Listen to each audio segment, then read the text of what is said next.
Buy one, take three. Resume or CV ATS format na siya. Sa halagang 100 pesos, meron ka ng 4 na resume at meron ka na ring formal attire feature. Pass. Pass. Pass. Pass. Smash. Fucking Christ. Hindi ka pa rin natatawagan ng in-applyan mo? Baka hindi ka kulang sa swerte. Sablay lang talaga yung resume mo. 5 mistakes to avoid in your resume.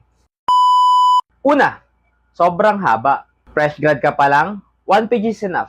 Hindi mo kailangan ikwento yung buong buhay mo. 2, may typos. Detail-oriented daw nakalagay sa resume mo, pero mali spelling mo. Alam mo bang kahit isa lang error mo, malaki ng turn off yan?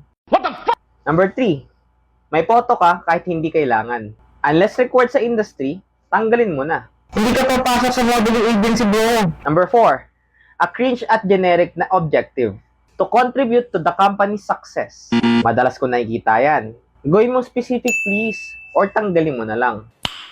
Nice. Number 5, basic at outdated skills. MS Word at internet browsing, lahat naman marunong yan. Ipakita mong may in-demand at relevant skills ka. Resume ang first impression mo sa employers. Ayusin mo ang wording, format, at content. Kasi minsan, isang papel lang ang pagitan ng next or you're hired.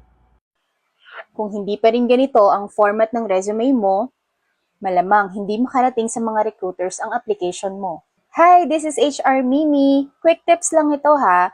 Alam niyo ba na most of the big companies are using the applicant tracking system or yung tinatawag na ATS, wherein sinasala ng system nila ang lahat ng mga applications or resumes bago ito makarating sa mga recruiters or interviewers. Ibig sabihin, system muna ang nag-check ng application mo bago makarating sa isang tao.